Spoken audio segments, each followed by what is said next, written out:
Maybe we're just going to wait a bit more till we get more people connected, and then we can start.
We'll wait 2 more minutes, and then I'll start.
Okay, I think we can start.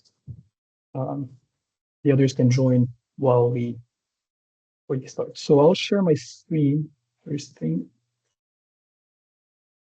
Yeah. Do you guys see my screen? Just to make sure.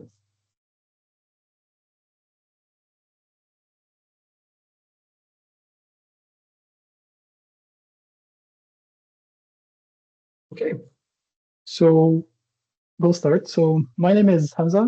I am a student at the University of Ottawa in software engineering, and I am also Microsoft Student Ambassador.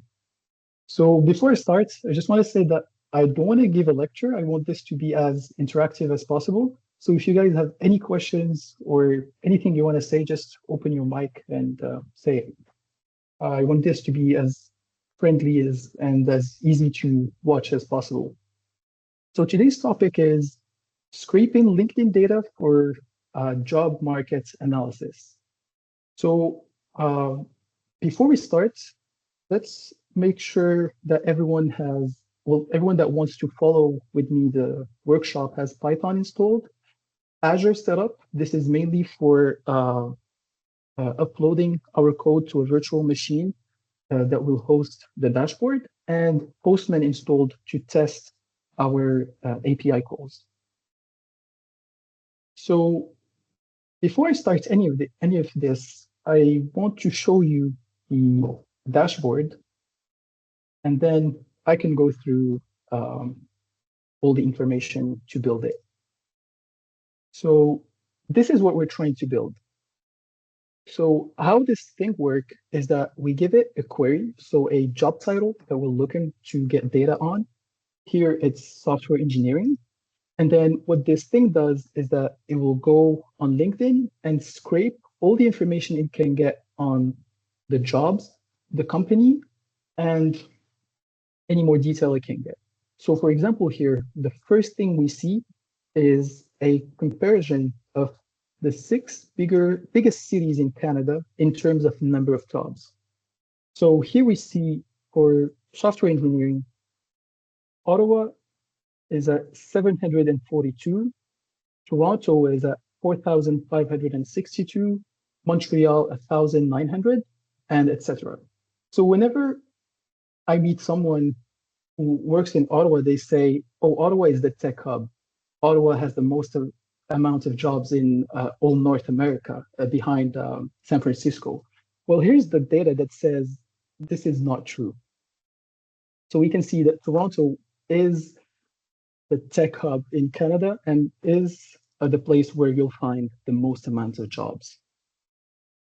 The second part of this dashboard is a it's multiple charts, multiple figures that show different things. So first thing to control this part is a selector where you select the city that you want to see the data on. So here, for example, it's Ottawa, but you can click and everything changes automatically to the city that was selected. So the first start here is the required seniority level. So whenever you apply for a job on LinkedIn, it says what seniority level is required. It's either entry level, junior level, mid-senior level, or sometimes they don't say what it is. So this here compiles everything and creates this pie chart that shows what is the distribution.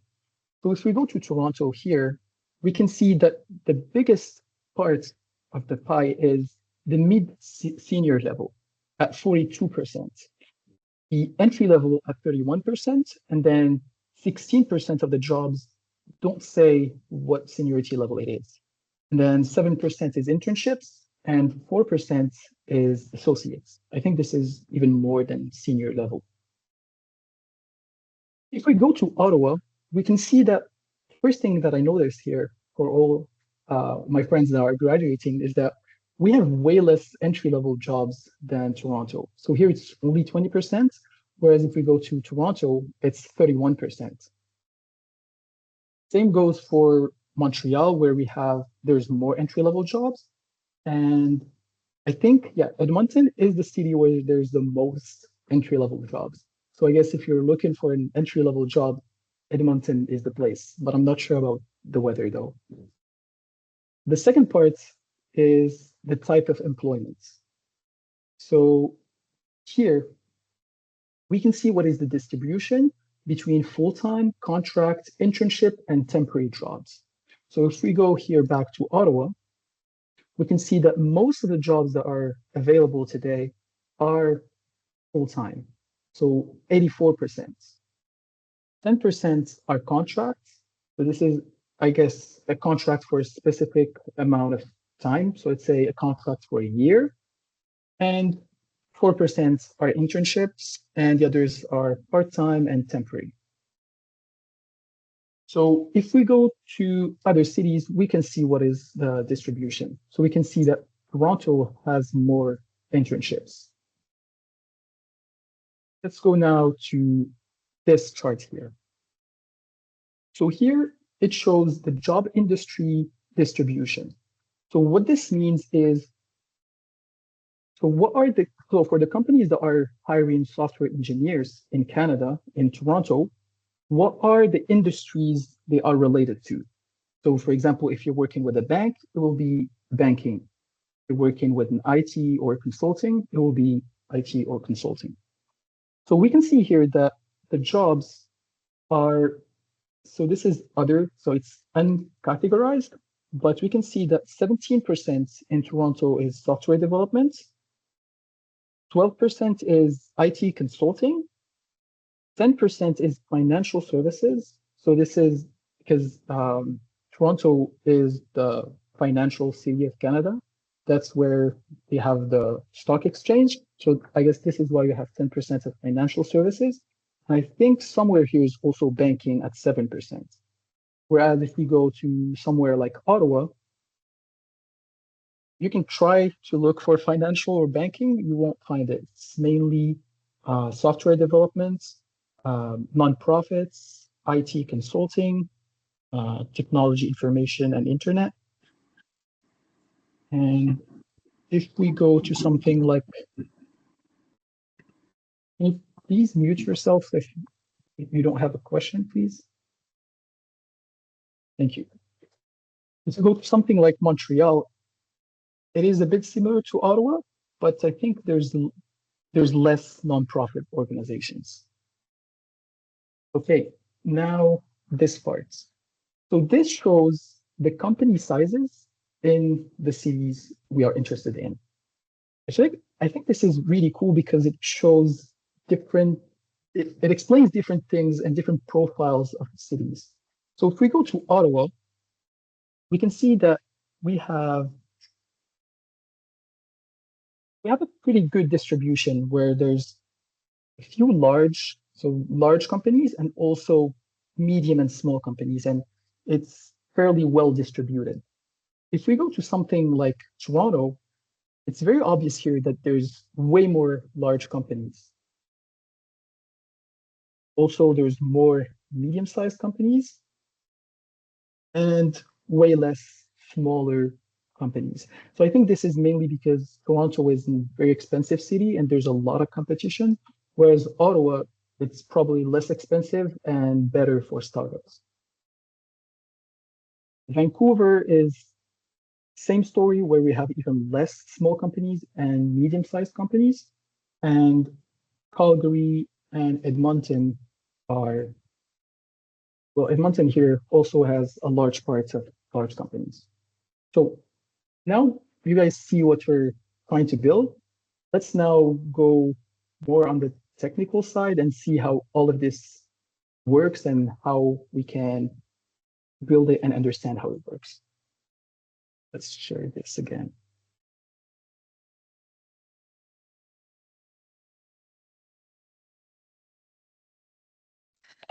I asked a question in the chat. If you could please read Yeah, of that. course. Thank Sorry, you. because I only have one screen, that's why. Oh, it's Let okay. me see.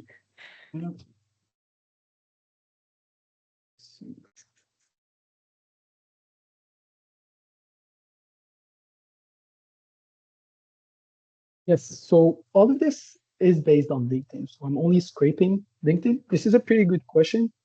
You could, if you want, use other sources, but here what we're focusing on is LinkedIn.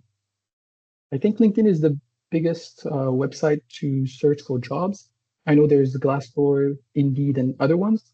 It could be for another time, another project to have a bigger version of this that brings data from all the sources and merge it into a big dashboard. Did I answer your question? Yes, thank you. Okay. So for the first part, which is the scraping, we'll go through, of course, what is web scraping, how to do web scraping with LinkedIn, and then how to automate scraping using Python. And then I'll go through the code and explain how it works. I won't be doing live coding because I think it will take a lot of time and there's a good share of code. So I'm just going to walk through it and explain very well how it works. So the second part is how to build a dashboard. So what is Streamlit? Streamlit is the tool that I built the dashboard with. What data do we want to have on the dashboard? And once again, the code walkthrough. So first thing first, what is web scraping? It's such a big word, but it's an easy concept. Web scraping refers to the concept of extracting data from a website. It can be done automatically, but also manually. What I mean by manually is you can go on LinkedIn yourself, type software engineering Ottawa, and then take a paper and start writing all the jobs. But I'm not sure that this is the right way to automate stuff and build something that is meaningful. So what we're interested in today is automating the web scraping. So in automatic web scraping, there's multiple ways of doing it, but to keep it simple today, I'm just going to say there's two ways. So there's the manual web scraping. So what I mean here by manual is not what I said before, where you go and do it manually by hand, is when you use something that simulates a user going on the website and clicking step by step and extracting the data. To do this, we usually use a tool like Selenium and combined with Python, but I think Selenium also works with Java. I'll show this here because I think it explains manual web scraping a bit more. So how Selenium works or any other manual web scraper is that it simulates a user. So when you run your scripts, it opens a web page, so a Google page, and then it starts typing the URL. So it types LinkedIn jobs, and then you say, okay, first step or first task, you click on this segment here and you type software engineering. Then you click here and type Canada, and then you wait 3 seconds, let's say, for this to load. And then you create a loop where you say, oh, click on the first job, then extract the title, extract the company name, extract the location, extract the description, etc. And then once you finish the first job, you do the same with the second, third, and then you have to scroll. So this is a good way to do it, but it's very manual.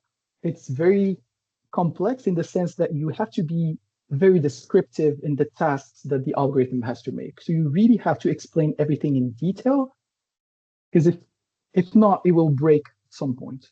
Also, another disadvantage of using something like this is that if LinkedIn wants to modify the location or the position of their company name, let's say with this, so they swap these two, then your algorithm is broken because it doesn't know where to find the company name anymore.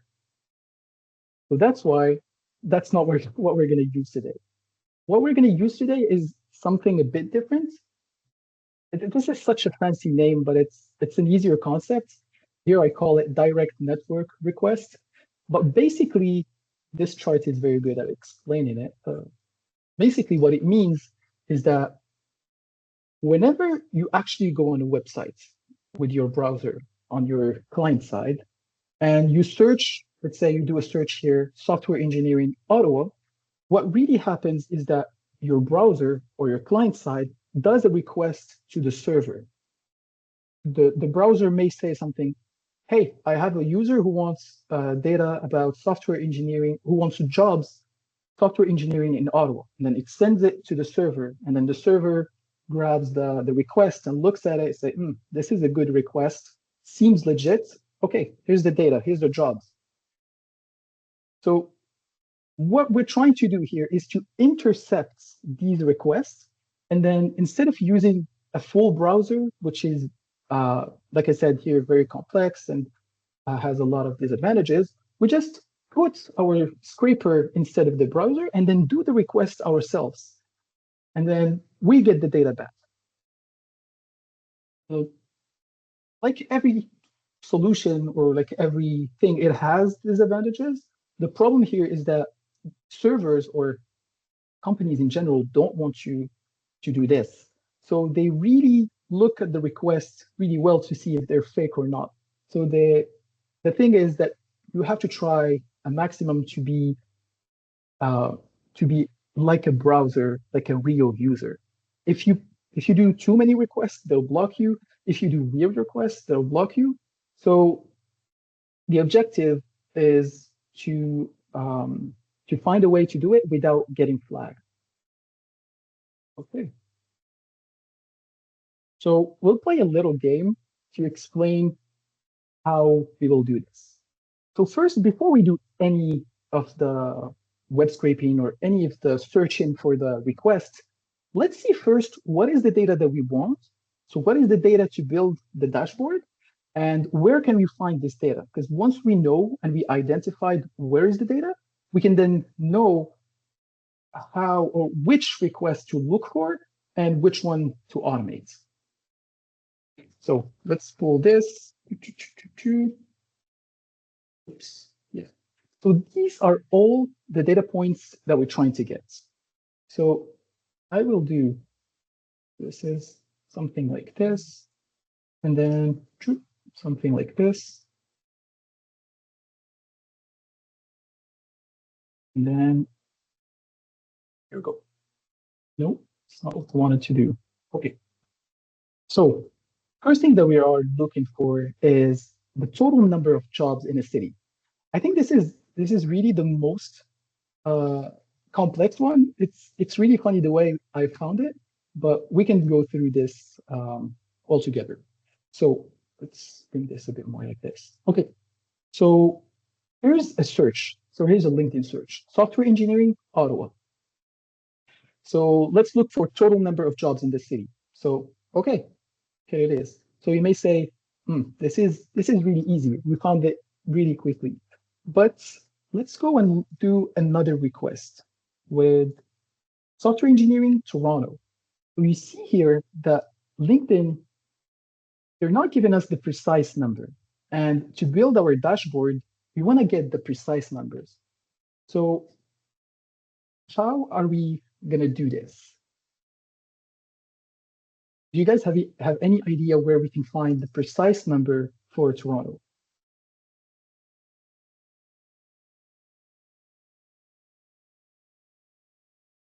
Any ideas? Okay. So the way I found it was really funny. So you see here how they have a button saying anytime. When you click on it, it actually has the full data.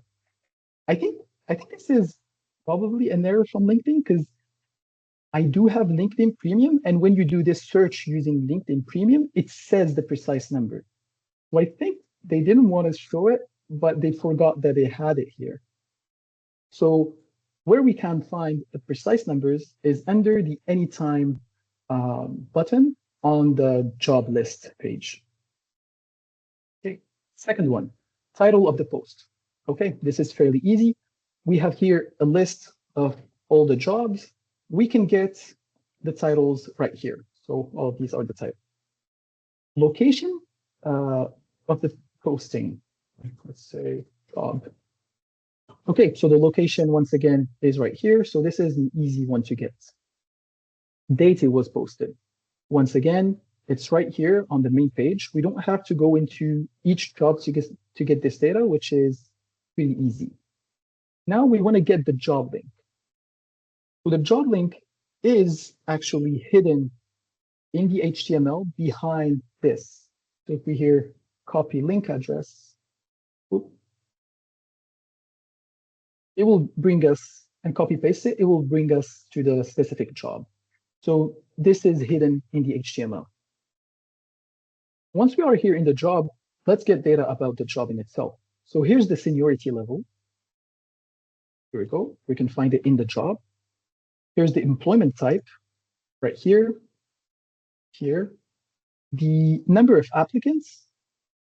Here I didn't find a sneaky way to find the precise number. We can only get this estimation here. The number of applicants, the job description is right here. The job industry is right here. Now we want to find the company link to get company size and company type. So the company link is actually hidden just right here. And if you copy paste it, it will open the page of the company. And then once again, fairly easy. Here's the company size and then the type of the company. Okay. So this was pretty good.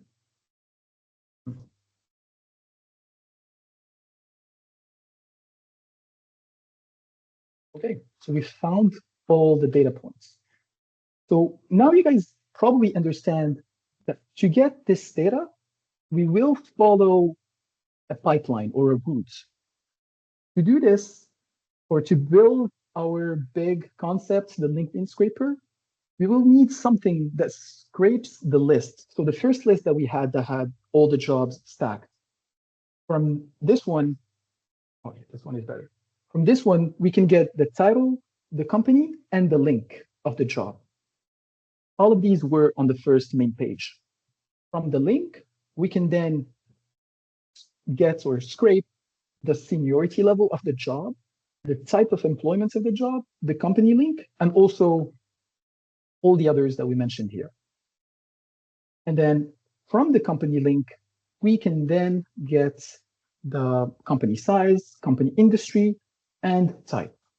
So this is a route that we have to follow, because if you don't have this company link, you can't get any of this data. And then if you don't have the job link, you can't get any of these. So now let's get to the scraping part, so the technical part in itself. So how do we get those hidden requests? How do we find them?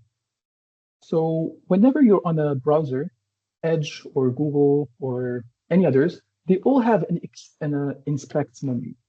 So it is something, so let's do it instead of showing this. Sorry to interrupt. There are a couple of people who are saying some things in the chat if you want to check it out. Yeah. Right, if you guys can just ask your question directly, because I only have one screen, it's difficult to keep track of the messages. So we don't have the exact date it was posted, though. It is pretty generic. Yes, that is true. We don't have the specific dates, but you will see later that we can find the specific dates. It is on the HTML side. I will show it to you where we can get the exact dates and hour it was posted on. Have access to the recording. Yes, I will share the recording later. I'll probably send an email with the details of the recording. So let's go back. So yeah, if you guys have any questions, just open your mic and ask them, because it's pretty difficult to look at the messages. Okay, so let's go here. Okay, here's an example. So here we have a search where we do software engineering Ottawa. Let's close this to show you how to do it. So you right click, then you click on inspect. Then this is the HTML, but we're not interested in that. We're going into network. So whenever you do network, and let's refresh, you get thousands of requests. So it's pretty hard here to look at each one of them and say, does this have my data? Does this have my data? This is pretty hard. So that's why here we can filter them. So we know that the client side sends something to the server side, and the request probably says something like jobs equals software engineering, location equals Ottawa. So let's just write software engineering, because we know it's probably in the request. And here we go. We find one request.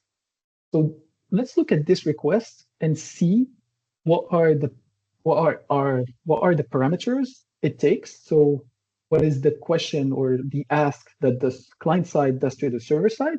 So we can see here keywords software engineering. So this probably means, okay, please give me the jobs that have this keyword software engineering with the location Ottawa. And then there's a few parameters here. Position equals 1, page number equals 0.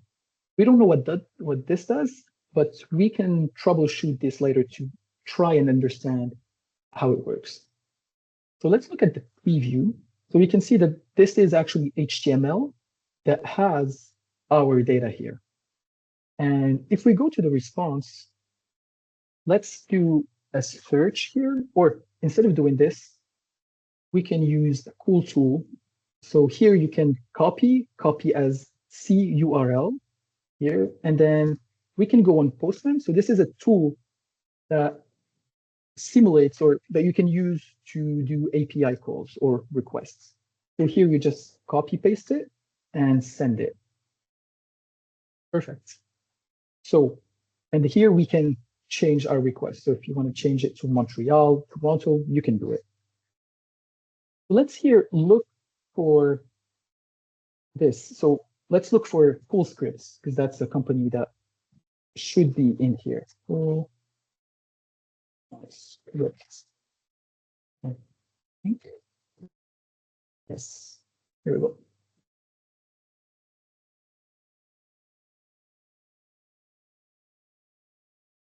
Okay. Like this one. Perfect. So we do this, like this.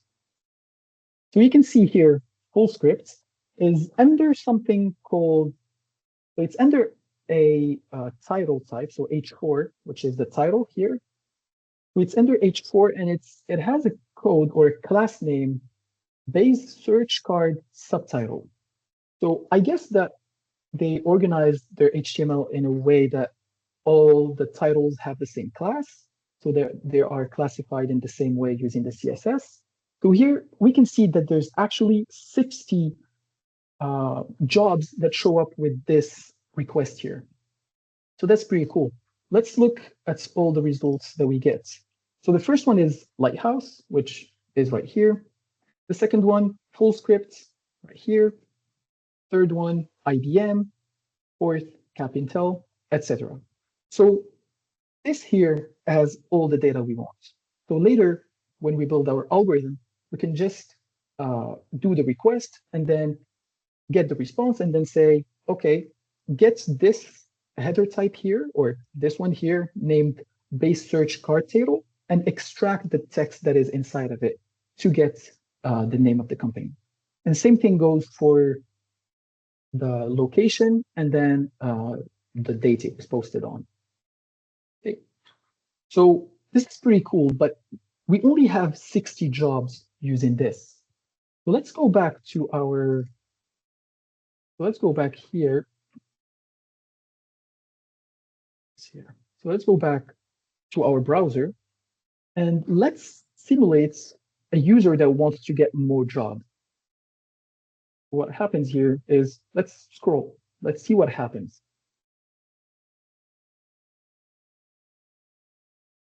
So you can see that there's more requests that are happening, but some of them are getting flagged, are getting denied by the browser. So this goes back to what I said before, where I kind of abused this system here. So they know that my IP is weird, so they're not answering all my requests. But I think on your end, if you try it, if you've never done the scraping, they're probably gonna always answer with a 200 status, which means success. So let's see what happened here. This is a second request that loaded an extra page of jobs. So this is very similar to this, but a bit different since it has this parameter here called starts. Let's scroll a bit more and see what happens again. See more jobs, see more jobs. Okay. You can see that start is now 50. So I guess that this is probably something that gets incremented with the number of jobs you want. So if you want the jobs that starts in position 50, you just put 50 and then you probably get the 10 or 20 after 50. So let's copy it and try it.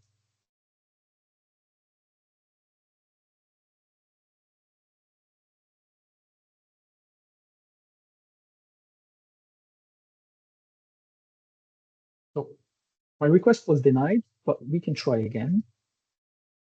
Here we go. Now it's okay. So to test this thing and see if it really works, let's put the start at 0. So this, if I understand correctly, should give me the 10 or 20 first jobs. And we can compare them with those that we had before to see if it matches with these. So let's go back. Let's do this. Let's search Fullscript. Okay. So Fullscript is here. Let's copy paste again this here. And then here we go. So you can see that the first job, well, first thing, there's 10 jobs for each of these requests. So you can see that the first job here is the lighthouse, security, whatever. The second job is the full stack. Third one, IBM. Fourth one, Cap Intel. So you understand that by putting here 0, you get jobs from 0 to 10. By putting 10, you get jobs from 10 to 20. By putting 20, 20 to 30. So now let's combine these two and see how we can make them work together. So here we get the first 60 jobs. So then we can do this first request and get the first 60, and then go use this one and type here 60 to get jobs from 60 to 70, and then loop this thing how many times we want to get the amount of jobs we want. So if we want, let's say 100 jobs, we'll do this request to get the first 60, and then do 10 jobs by 10 jobs using this function here. Okay. So now that I have explained this, let's see the code. So I have created a GitHub repo. I'll share with you the link right now. And then we can go through the code and explain how this works in like on the code directly. So let me share it. There we go.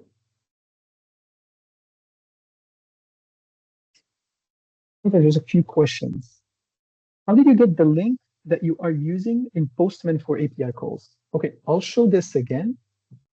So I go back here. So this is the request that I'm talking about. So you right click here and then you go on copy as TURL, copy it like this, and then you go on Postman, create a new, and then just paste it right away. And then you just send it. Fairly easy to do. So see the second question. I may be wrong, but that's just the URL that you get when you do. Yes, you got a point. So when you do this, it gives you the same URL, but then it's mainly for the first one. But then when you do these, it is pretty different, because if you just take this URL and send it to Postman, you're only going to get the first 60. So if you want to get the everything extra 60, you have to go through these here. And then also the advantage of going through this is that when you copy curl, you're actually copying a lot of stuff. It's not just the link. So let's do like this. You're copying, well, first of all the parameters, but also all the headers that identify the browser. So when you're doing a request that has all these headers here that are actually not required, you can do a request directly with the URL. If you do this with these headers, your request is way more trustworthy on the server side. So when they see that you give details about you give some cookies and you give the details about the system that you're using, you give details about let's say here the web browser that you're using, it says, or it is more trustworthy, and you get more chances of having your request being accepted, if you see what I mean.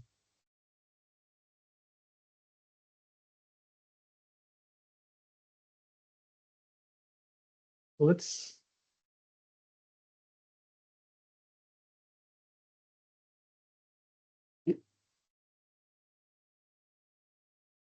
on it here.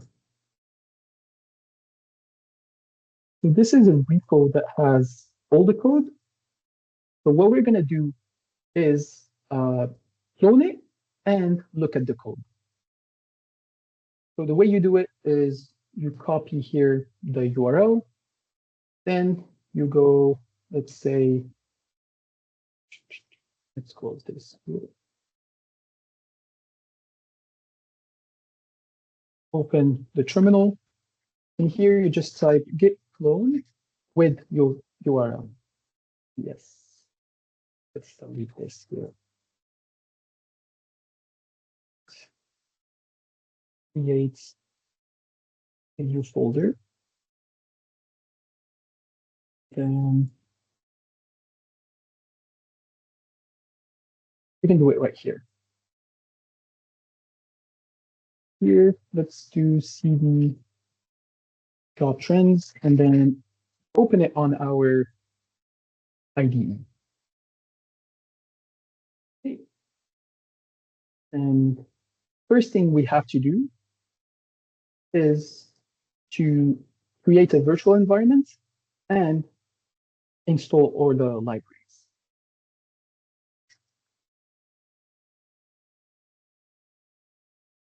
So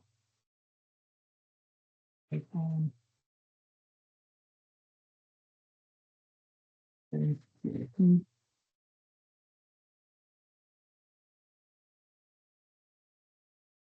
Okay. Then once we do this, we will install all the libraries so that everything works. But since we're waiting on this here, I can just start explaining how these functions here, because it's actually three main functions, work on Python. So if we go back to our Postman here and look at this request, you can click on this button here and then select Python request, and it will actually give you the whole code to do the request. So what we're going to do is that we're going to use this, this code here to build our request and then handle it and extract the data out of it. So let's go first to get job lists, because this is the first thing that we saw. So the first part of the code, let's start with this. This is the part that does the request. So this is same thing as what we have here. The only thing that I added is I say if the position, so this function here takes multiple parameters. It takes the job title, obviously, the location, and then the position. What I mean here by position is this start parameter here. Not this one. Yes, this start parameter here. So this is what I mean by position. So if I put position as 60, it will put the start as 60. So what I say here is that when this is the first request, which means the position is 0, instead of going and doing the request with the starts, with the function that has a start that only gives 10, we can go through and do the request to this one here that gives the first 60, which is more data with only one request. And then if the position is more than 0, we can go through this URL here, which is the other request that has the starts. This is what I talked about before. This is the headers that give more credibility to your request. But of course, you can't abuse it. At some point, they will start blocking you. And then fairly easy here, you do the request and you do a get request. Once we do this, we then handle the request. What I mean by handle the request is we check what is the status of the response. So if the response is 200, like here, it means that the request went through and was accepted by the server. But sometimes you get this is perfect. You get 429, which is request denied. This means that the server is telling you, oh, you're doing too many requests at the same time. Just relax a bit, and then we can start working together again. So if the status is 200, success, then we do nothing. We just return the response. But if the request is actually 429 or anything else, we implement a sleep. So we implement a timer that waits for 15 seconds or 5 seconds before the request is done again. I've also introduced the concept of trials. So I say that this can be called again 5 times. You can do a request 5 times, but the 5th time, if it if it doesn't go through, if you get a 429 error, it just gives up and doesn't do the request. So, and also in the wait, I multiply the wait by the current trial. So if you get denied 3 times in a row, it means that you really have to calm down and wait a bit more. So here we do the request, we handle it, and then if the request goes through, we return it. Then this is the part where we parse the details, we parse the answers. So it goes back to, let's get this here. Yep. So it goes back to these classes here, where underneath these classes is the data that we want. So if you go here,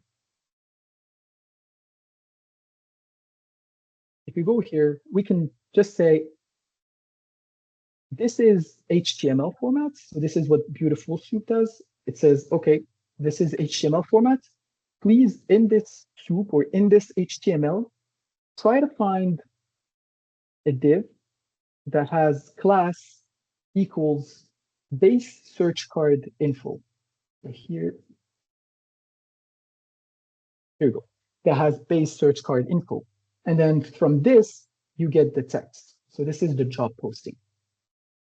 The job posting URL is underneath, same thing, it's underneath this class here. So if you do this, copy paste it here, you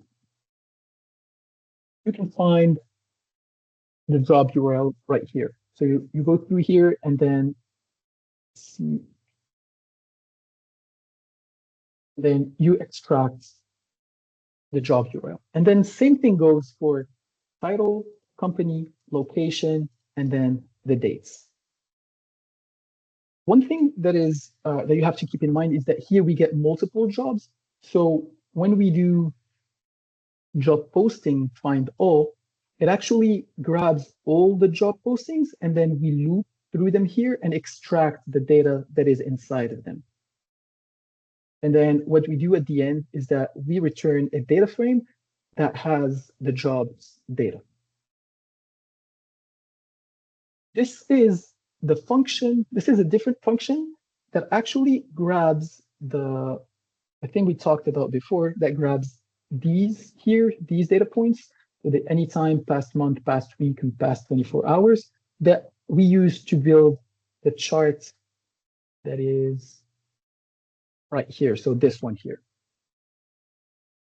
So what we're going to do then is same thing. We use Beautiful Soup to identify this as an HTML. And then we say, okay, soup.find this label. If you go in the HTML and search for this label here, see,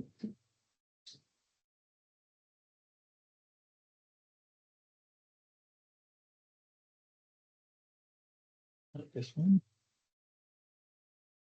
yes, and search for this label, you will find the data points that you're trying to get.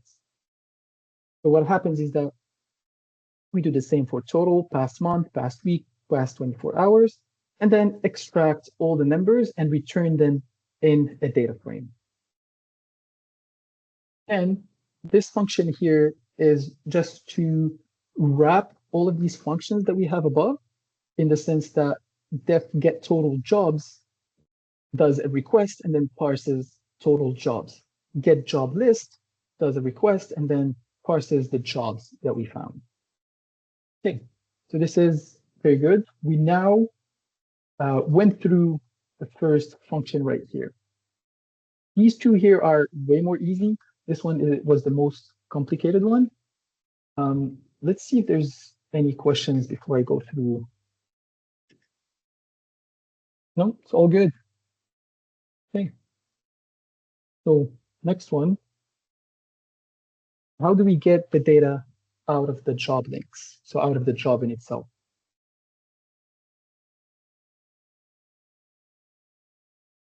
So let's go here.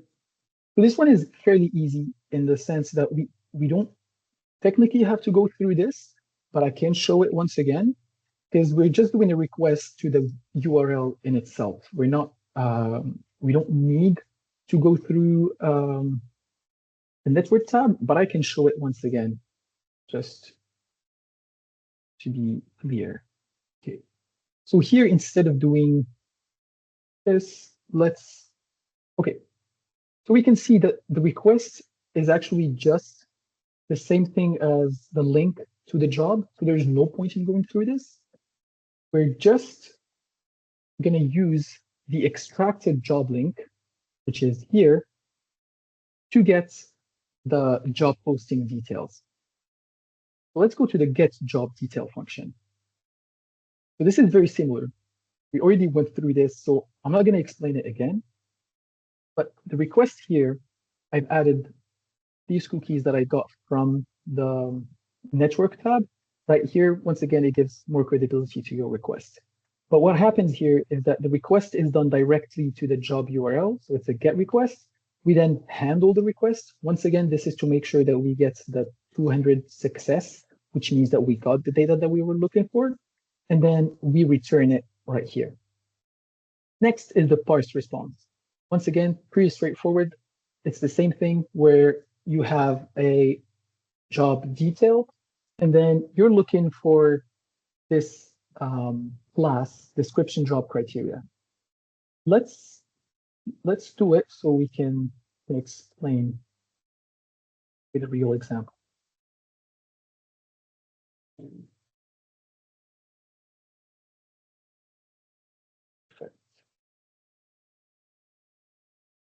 So we got a accepted request.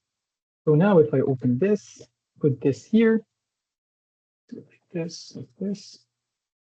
Let's copy paste this part here and search for it here. You can see that the job details is all this part that starts here that has actually multiple elements in it. If you count here, it actually has the criteria, so the seniority level. It has the employment type. It has the job function, so the job function, and then the industry of the job. So what we do here is that we go in this job detail that actually has all this data here and grab the first element in it. The first element is going to be the seniority level. We grab the first element, then we get the text out of it. So we get the entry level. Same thing for employment. We get full-time. Job function, we get this. Then industries, we get technology, information, internet. So it's pretty easy. Next, we want to get the number of applicants. Same thing here. We look for this element here with this class function. Something. Let's see. Copy and paste. Doesn't find it. And let's go to this job and look for it to see if this has it. So over 200 applicants. So if I go back here, 200 applicants. So it is under this here. So num applicants, figure top, flavor points. So, yes. So I think what happens here is that sometimes this applicant is not always in the same place, where sometimes it's under this part here, and sometimes it's under non-applicant caption, which I think, yes, right here. I think what happens here. So this is a way to handle it, saying, okay, if you don't find it in the first element, try and look in the second one. Then what we do here next is we try to get the description and then get the date out of the description. So let's look for content, or let's look for the description and see what it says. So let's do this. copy and paste it. Then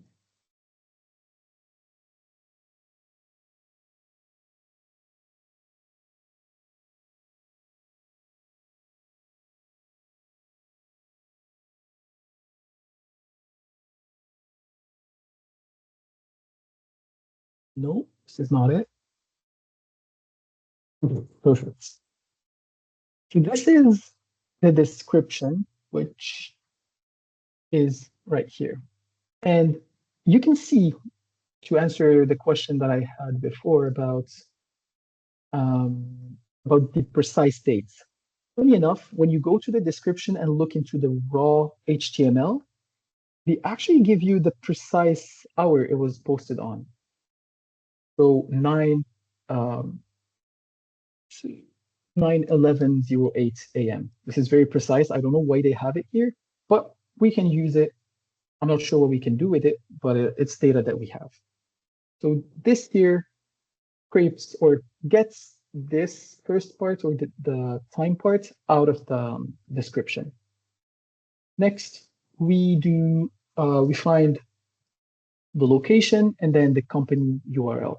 This is very important because this is what we're going to use for the third part, which is scraping the data out of the company page. And then we organize everything into a data frame and return it. This is the main function, I say, which wraps everything again, makes the request, and then parses the response. Okay, now let's look at the third and last function. I know this part is a bit boring, but I think this is also very valuable to know how it works. But yeah, sorry if it's very boring. Next, get company details. Very similar to what we did before.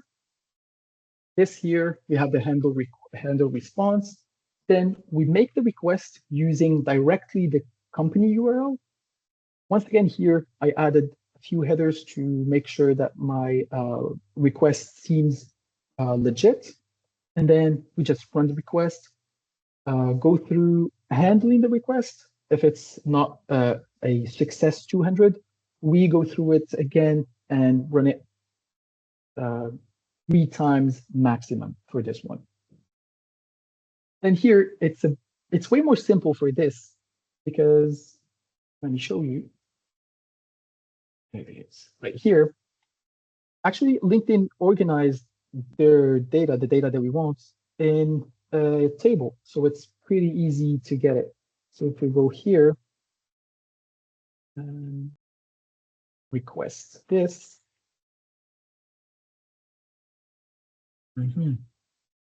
Let's not do it this way then. Oh.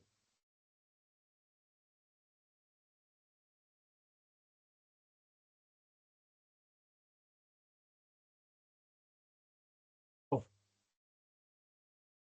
Either way, here, this is pretty cool that it didn't work actually, because it shows how if you just copy paste this, it's not going to work. What you technically have to do, and is actually the URL that you're scraping when looking in the job, you have to take a different URL that is different. So let's see if I do this, DoorDash public, copy as curl, and then hopefully if I do this right here, it should work. Perfect.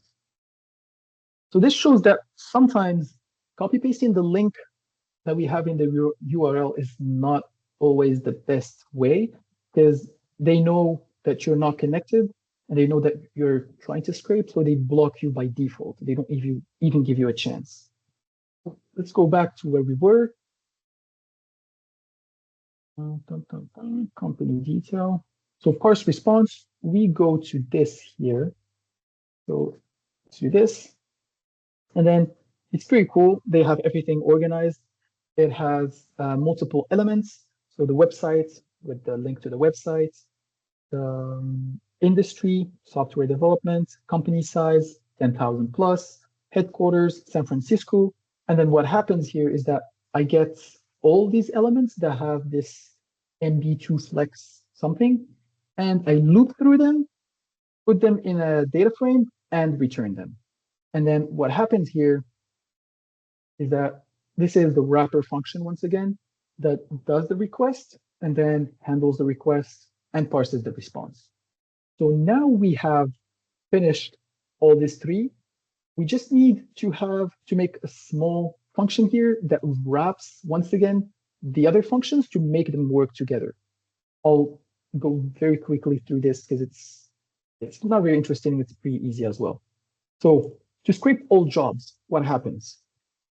We first need to get the total jobs. So get total jobs is the function that returns how many jobs there are. It's the function that returns Ottawa. So if you give it Ottawa or software engineering Ottawa, it gives you, okay, there's 720 jobs. This is just to be able to, whenever we're going to loop through this and get all the jobs, to say, okay, there's only 720, so don't try to go over that. And we set a limit to 1,000. This is a limit not to go beyond that. So we get, if the total jobs is above the limit, we take the limit to not go over it. Then we get the job list with position of 0. So what this does is that it does the first request that gives the 60 first jobs. Then we loop through this and start at 60 so that we don't get the first 60 jobs since we already have them in the jobs data frame here. So we loop through this first 60 and then go with an increment of 10, where it's going to be, okay, 60, 70, 80, 90, 100, 110, etc. And then here we get the job list with the position as this I element, which loops here.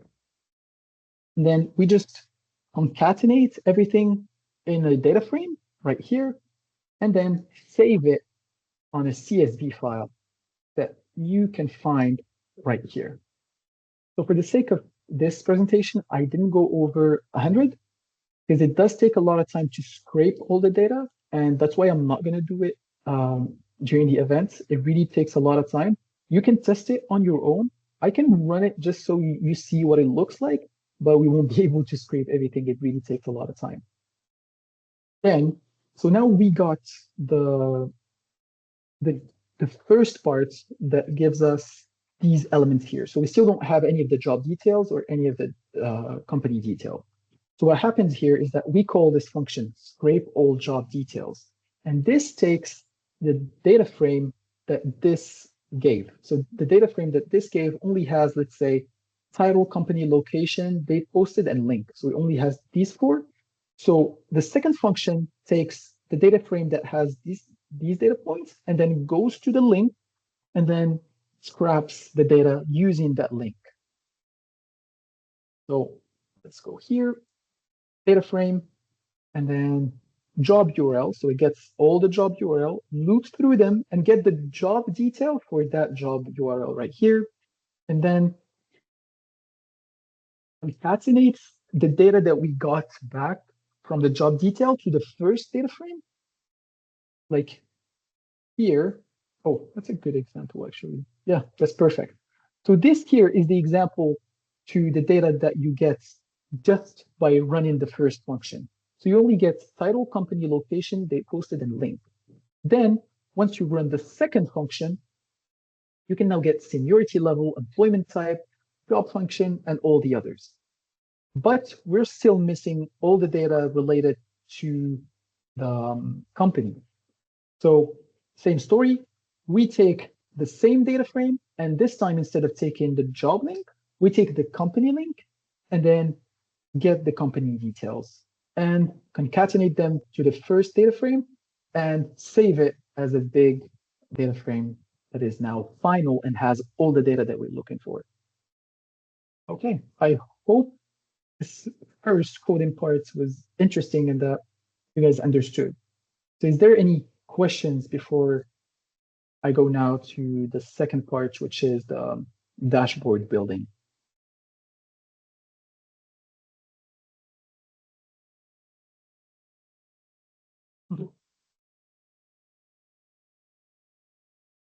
Okay, perfect. Thank you.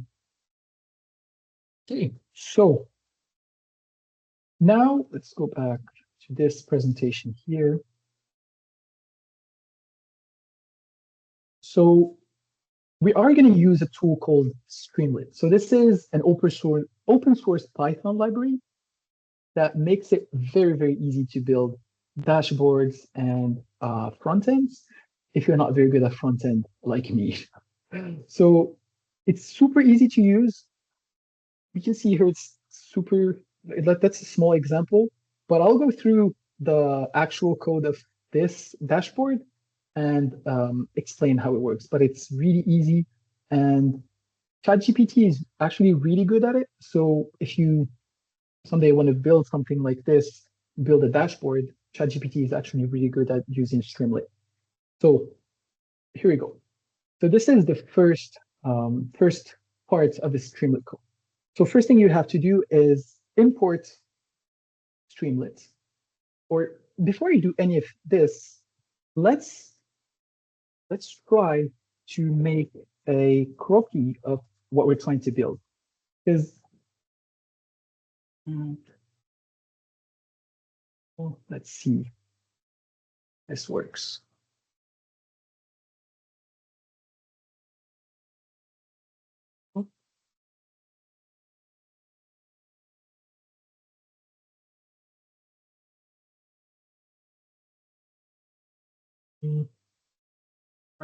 What we can do is just go back to the dashboard.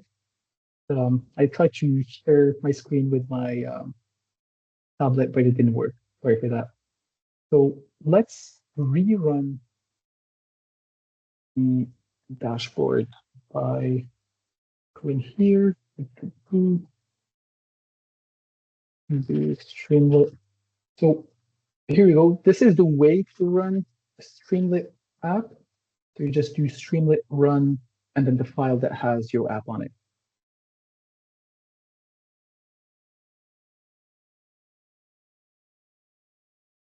Takes a bit of time. So let's put this here. Let's put this here. Oh, that's easier. Okay, so first thing first, you import Streamlit and then give it a page title, and page title is what shows here. Then here, this is just the title that goes here. Just say st.markdown, and then you write your title. Same thing for the second title here, software engineering, but this is not the interesting part. Okay, here, this is a way to separate your screen into multiple sections. So here, when I say when you see column 1, column 2, column 3 equals st.column 3 0.5 0.5, it means that your total screen size is actually here. It's going to be 4 is the total. So you can imagine it as 4 elements or 4 sizes. And the first column is going to take 3 out of these 4s, and the 2 others are going to take 0.5 and then 0.5.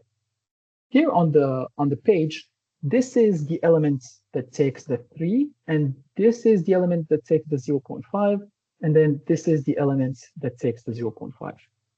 So this is a way in Streamlit to separate your screen into multiple parts. Okay.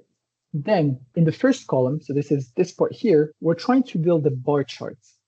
So first thing first is that we have to get the data, because if we don't have any data, we can't build the dashboard.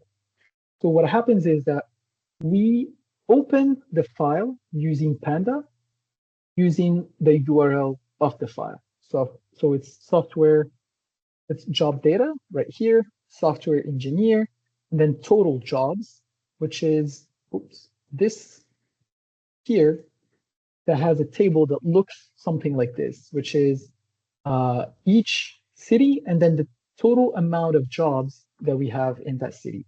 Maybe this is a bad one. Yep, this one is better. And then the total amount of jobs in each one of these cities.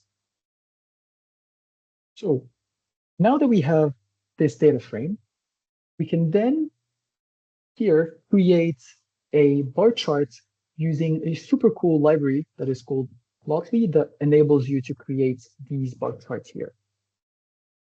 But what you say is px.bar, so plotly.bar, so it knows that it has to create a bar chart. Take the data from df, which is this data frame that actually has this data, sets the x-axis, which is this one, as the cities. So the cities like Ottawa, Toronto, Montreal, etc. And then the y-axis as total jobs, which is right here. Not this one, total jobs, this one here. And then here we go. Once you do this, you can just give it a title and then colors. And then st.plotChart is to show it on Plotly. Here, these two columns after are pretty easy to make. It's just an element that is called a metric in Streamlit that allows you to plot or to put numbers on a screen.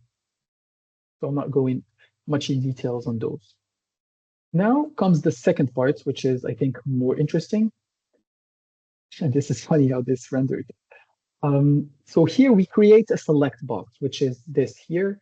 And then the select box has a title select city, which is here, and then can take elements from city list. So this is the city list, and these are the elements that it can take. So if, for example, you have scraped data for another country and have, for example, US cities, you can, instead of Ottawa, have New York or Los Angeles or any other cities that you want. This is what's cool about automating stuff, is that once you do it once, you can reuse this tool to scrape data for the whole world if you want. And I think this is really valuable data. And what I made here is just an example. I think you can make way more interesting stuff with it. So feel free to use some of my code if that is something you're interested in. Okay, so let's go back to where I were, which was right here. So once again here, we split this screen into column 1 and column 2. And then one thing here is that when you don't specify like this, the distribution, and just say the number of columns, it actually splits them in equal segments. So then what happens is that with column 1, right here, we do this first thing here. So required seniority level, this is just a header. Same story, we read the CSV file, but this time we have a variable that can change because we want this to be updated with the data that we change. So in the path that we give to the data frame, to pandas, we give it the whole path, but then you can see how the files are organized in a way that they all have the same roots, which is software engineering in, and then the city. So when you come here and change select city to Ottawa, this becomes software engineering in Ottawa.csv. So it opens the first file. Then what this does is that it gives the count of each value in the seniority level elements or column. Let me show you with a real example.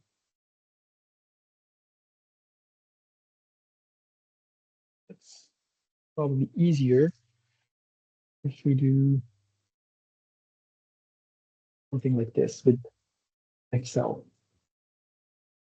So if here I go to seniority level, oops, and then filter everything, what value counts does is that it gives you back each value that is inside seniority level, but with the number of times it appeared. So it will say something like associates 20 times, entry level 10 times, internship 2 times. And then what happens later is that we take this seniority counts and use it as the values for the pie charts. So we say the seniority level that values is the names. So this is the values, or it's inverse. The values is how many times they show up, and then the names is the index. And then we give it the colors, which are right here. And then once we do this, we just plot the charts. I'll try to be a bit faster on these because it's the same concept that is repeated. So for type of employment, we do the same thing, value counts, then we plot it and do this st.chart. So now that we have these two here, we split our screen again into equally sized elements or sections, and do the job industry with the selected city. And same thing, we do the value count. But here, I wanted to show a percentage for the value. So I just divided it by the sum and multiplied it by 100. Another thing that I added here is that we have a lot of job industries actually. So if you go here, there's way too many, and we can't show them all on the screen. So what I did is that I said that everything that is under 2% should be all combined in this other element. So this is what you see here, other. And even by doing this, we're still having a lot of data. So let's say we make it 4% and reload. So I don't think, oh yeah, this is not connected to this. It's on another one, so whatever. So if you change this, you can modify how many go up here, but I think 2 is fairly good, but it's still a lot of data that is shown on screen. Okay, and then last thing is the company size here. So here what we do is same thing, value count, but we map all of the company sizes into bins, into categories, I'll say. So you can see here, company sizes, there's actually a fair amount of them. And I don't want to show them all. And also just seeing this number here, like 1,000 to 5,000, is very hard for a user to know what does it mean. So I tried to bin them into easier to digest elements. So I say that something that is between 1 and 10 or 11 and 50 is considered as small. Something between 50 to 500 employees is medium. And then something between 500 and 5,000 is large. And something above 5,000, it is a large company. And then by using this mapping instead of the raw data, I say, we can get something that is way easier to digest and way easier to understand and take decisions, if that's what you're trying to do upon something, take decisions upon the data right here. So then we group them using the size mapping. And here, same thing as for the others, we create a pie chart. We say company size and then company size value, company size index, and give it the colors. So I think I went through all of the Python, or all of the scraping and the Streamlit parts. The last part that we're going to see is how to host this on Azure, which I think is super interesting. But before you do that, let's see if there's any questions that you guys might have.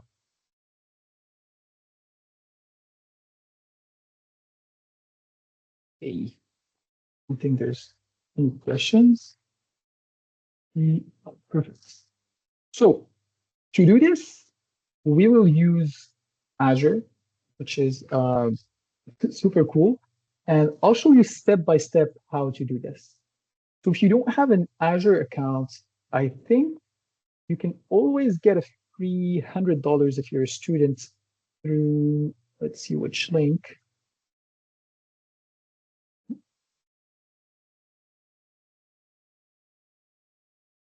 Through this link right here, copy or this. Okay, I'll send it in the chat. So if anyone doesn't have an Azure account yet, they can do it. So, but this is Azure. It has a lot of tools, super cool. I'm not saying this because I'm Microsoft ambassador. I actually like how all of this works and how easy it is to use.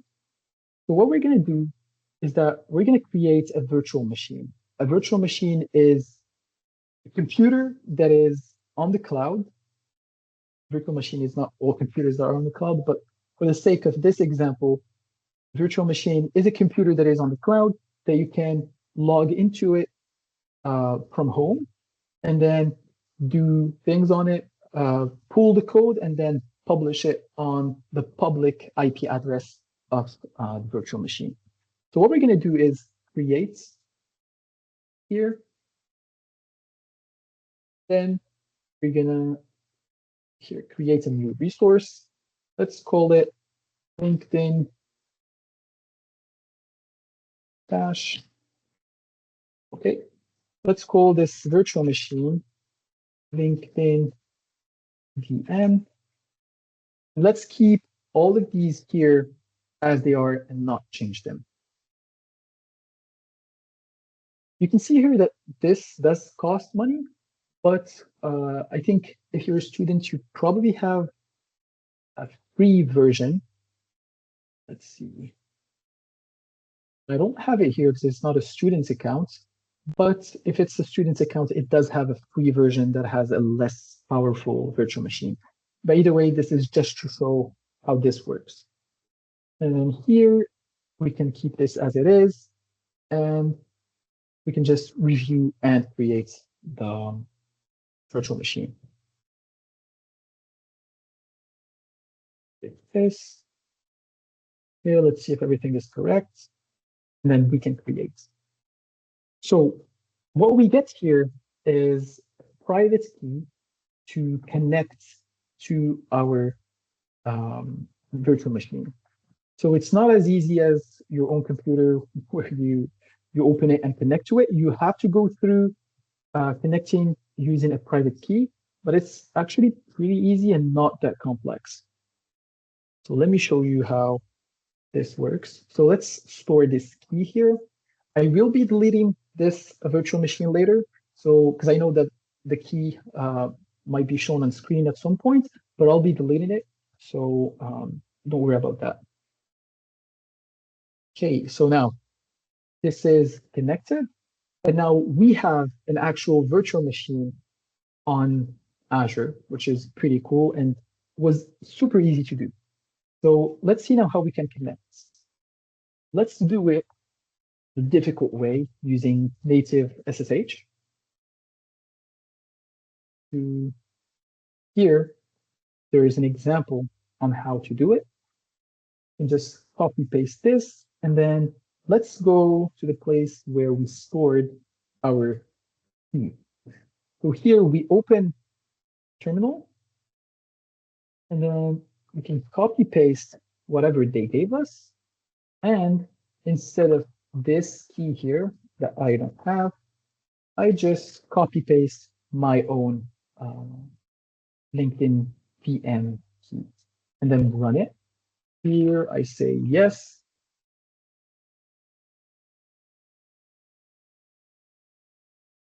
And then here you go. We are connected to a virtual machine that is on the cloud, which is super cool and super easy to do. So now what we can do is just clone the data, clone the GitHub repo here.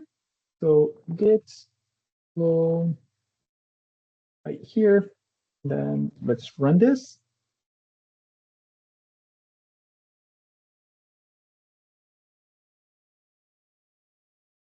Next, we can, let's see if we have it here. So yeah, we can then CD into it, which means entering the repository that we created. So job trends right here. Let's see what's inside of it. Okay, we can see that there's all the data and all the scripts.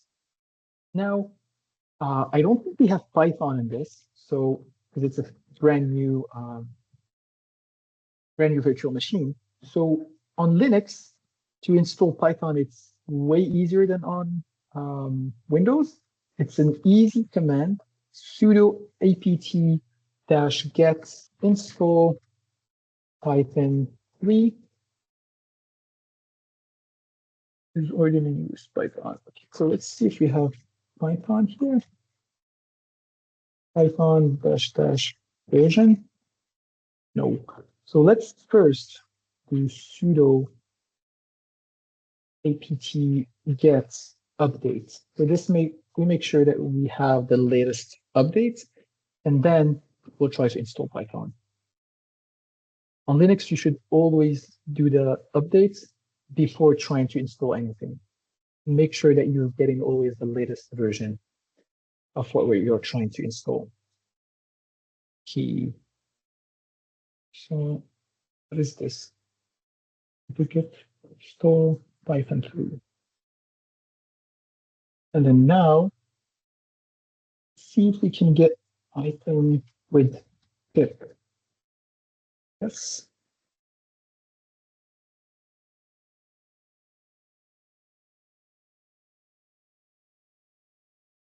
Okay, it's installing.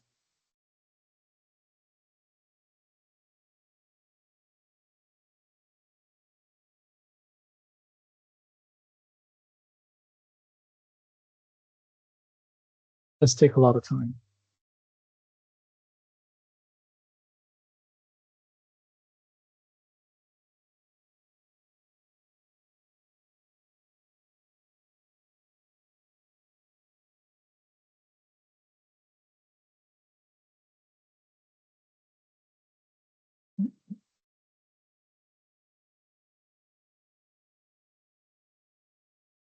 If you guys have any questions in the meantime, please let me know.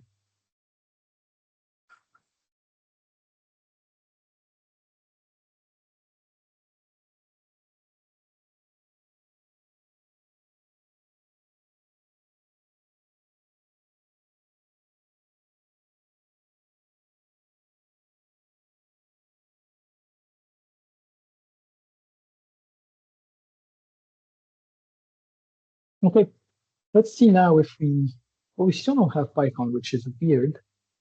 Let's try this.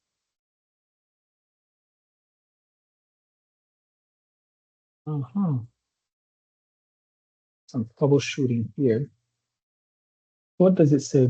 Reading package list done, building dependency tree ready, not selected. Let's see if we can troubleshoot this.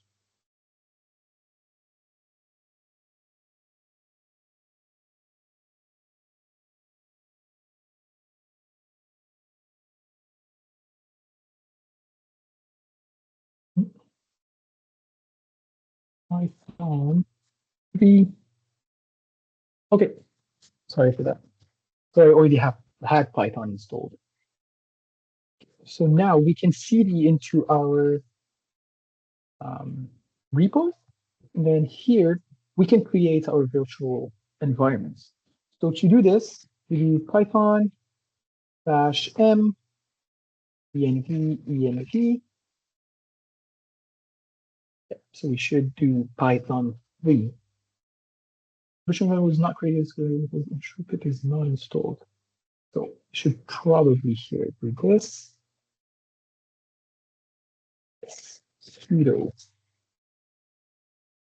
Okay, and then now if I try this, yeah, perfect. Now it worked. So now if I do this, I do have my virtual environment. So if I do,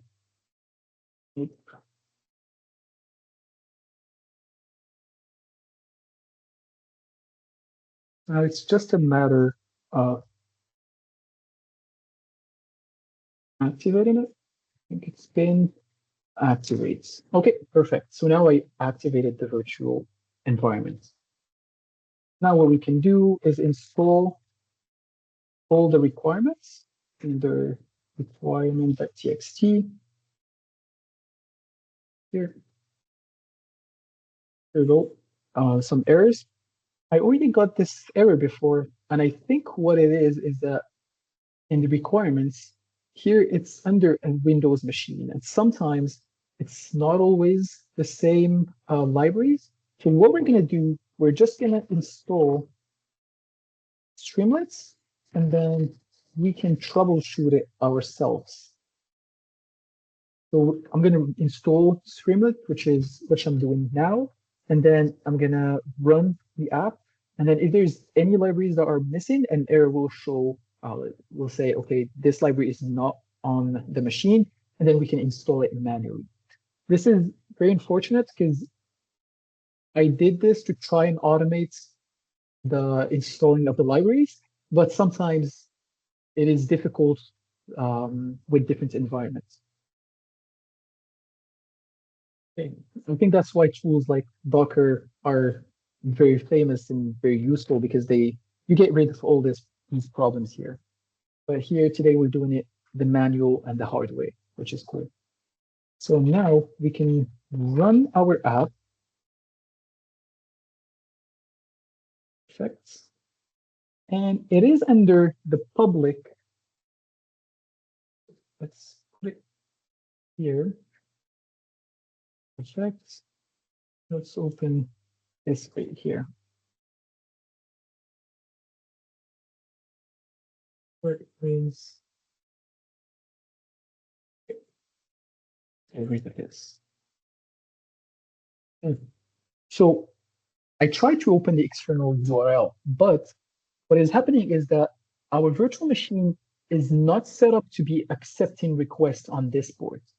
So what we have to do is go back on Azure, go on the networking tab, networking setting, I think. And then here you can say that the only port that is open is port 22. So what we have to do is to create a new port rule, an inbound port rule, inbound, which means that the server or the VM is accepting requests going in this port. It's not the port that is giving data. Which port is it that we need to open? It is 8501. So here I select 8501 and then just add it to the rules. So it's here. So now I think if we go back to here, try to open it, it should be working. Let's see.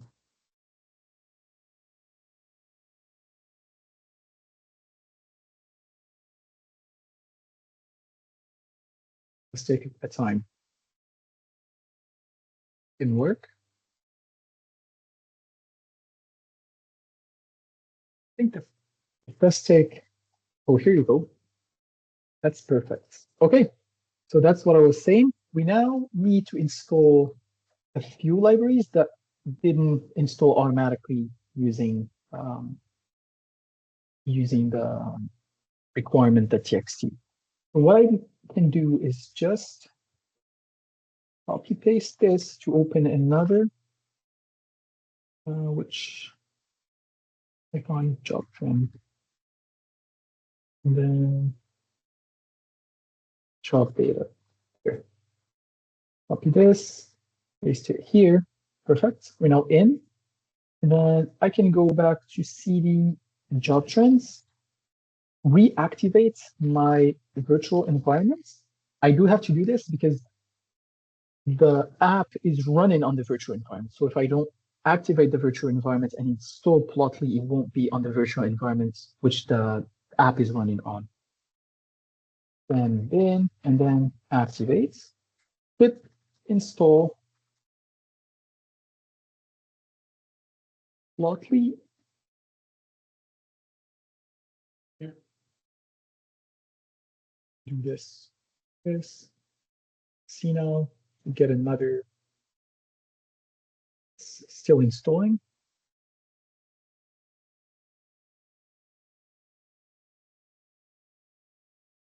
And this,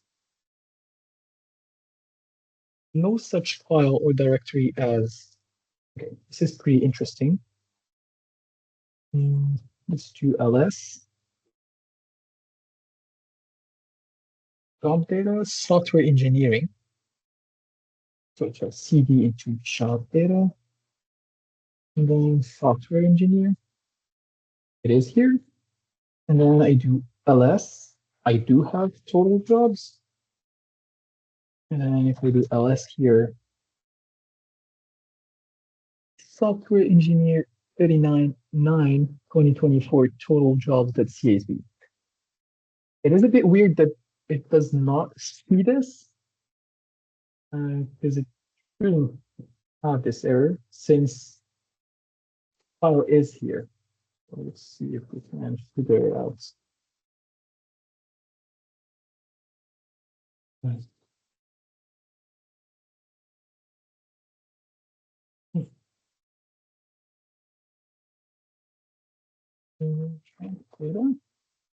Hi, I had a question. Yeah, of course. I think it's because that in your CSV file, the engineer's E is in capital, but in the other thing, it's not in capital. Could that be right? Yes. Oh yeah, I think. Yes, I think this is. I think that's the issue. Probably, it's probably a small error like this.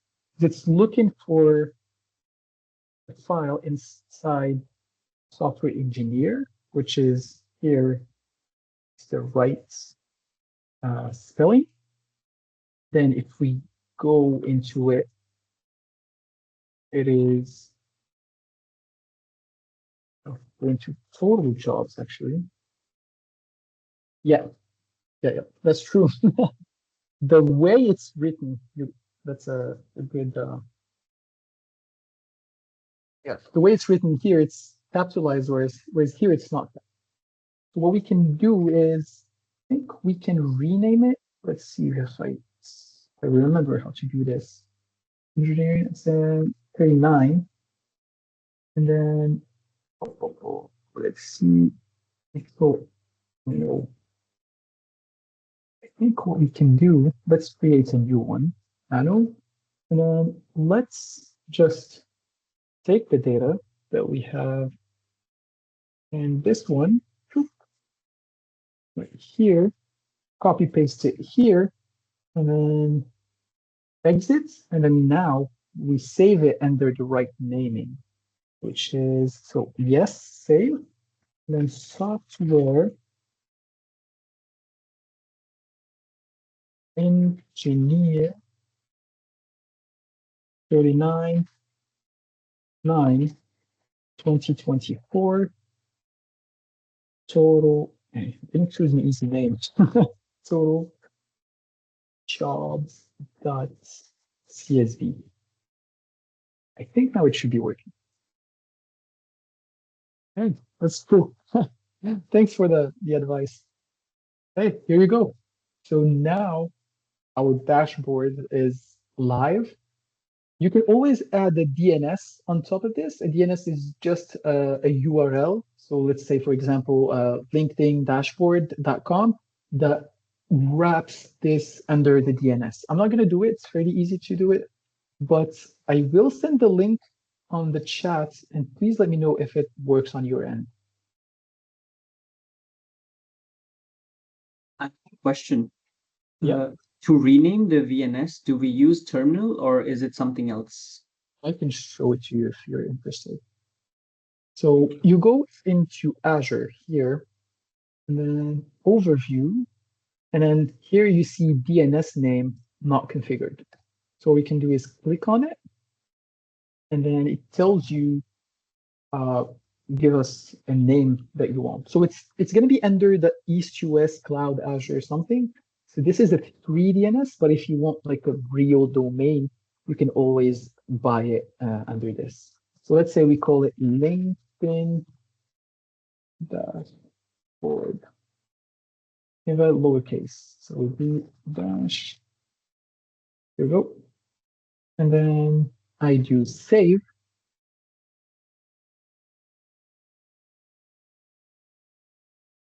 Okay. Now it was saved. So let's go back to our virtual machine, which is here.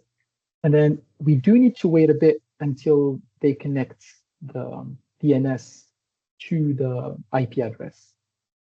Oh, here's this.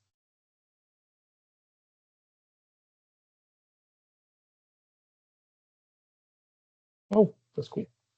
So now if technically do this and then 8501, therefore it took too long. I think it might take a bit more time before it's up and running. Yeah. Here we go. And then now you have it as a real link. You still have this port. I think there's a way to get rid of it by saying by default, when you go on the link on the DNS, it goes to this port, but I don't remember how to do it. So I'm not going to do it today. But let me let's share the link and let me know if it works on your end.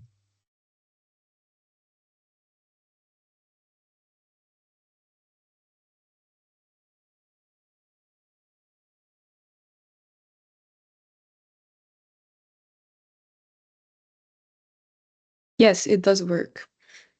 Okay, that's perfect. Yay, that's cool. I think I went through everything.